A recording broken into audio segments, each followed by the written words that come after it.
지난 역사를 통해 현재를 돌아보는 역사 평행 이론, 날카로운 역사 인식으로 우리 사회를 분석하는 기자, 한국일보 김광원 기자 연결합니다. 기자님 안녕하세요. 안녕하십니까.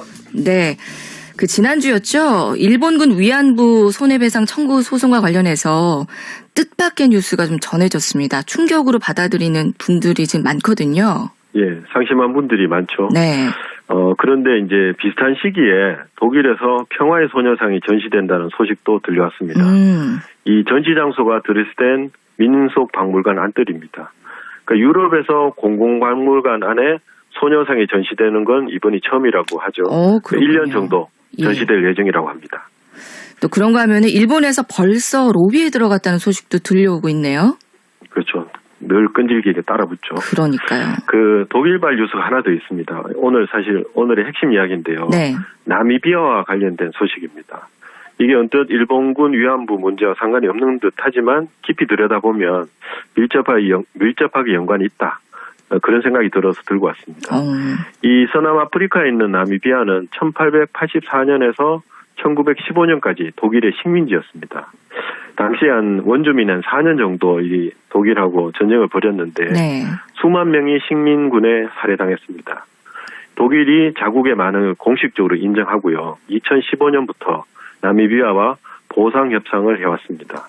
기사를 보니까 이렇게 돼 있더라고요.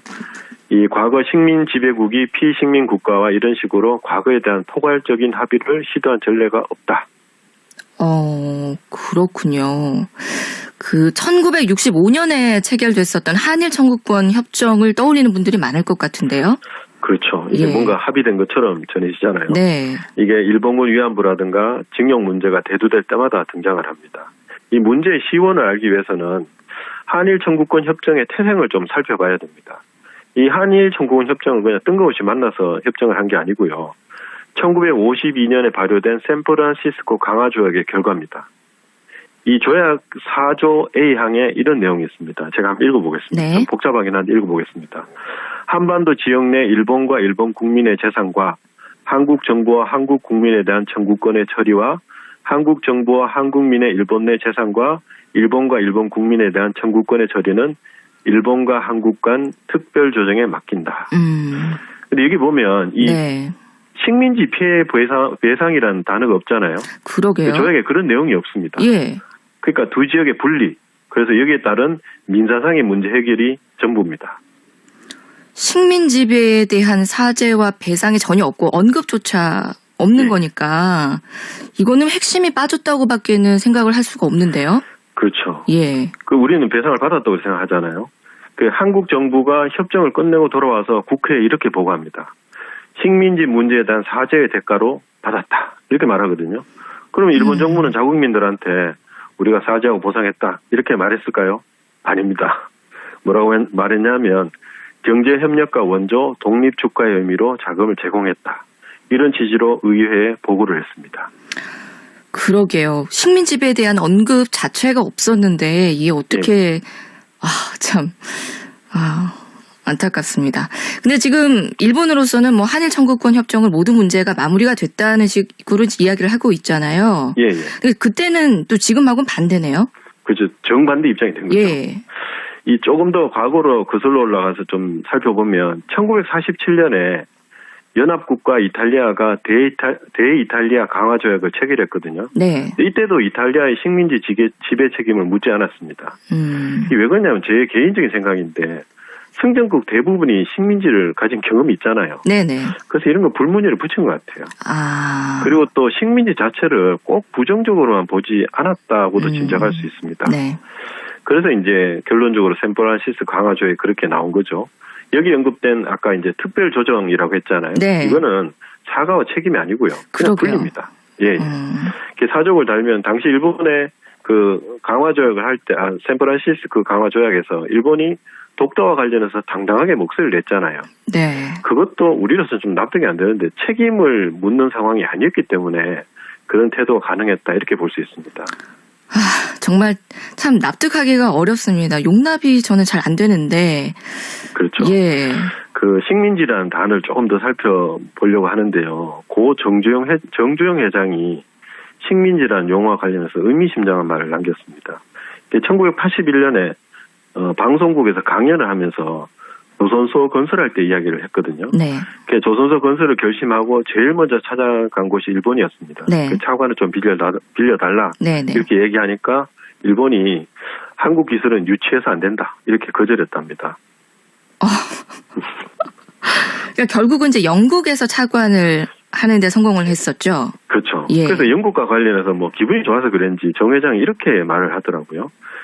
요약하면 이렇습니다. 영국은 많은 식민지를 다루고 식민지 사람들의 능력을 고도로 개발하고 활용했다.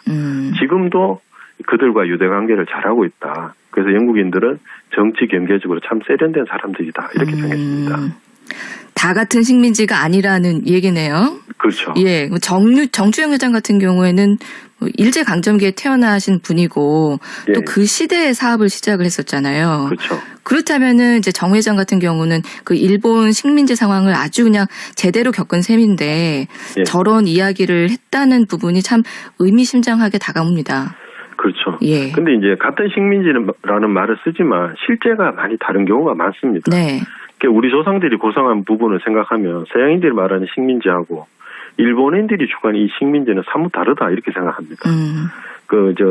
인도인들은 좀 섭섭하게 생각할지 모르겠는데요. 일본 아래에 있던 우리가 훨씬 큰 고통을 겪었다 이렇게 생각합니다.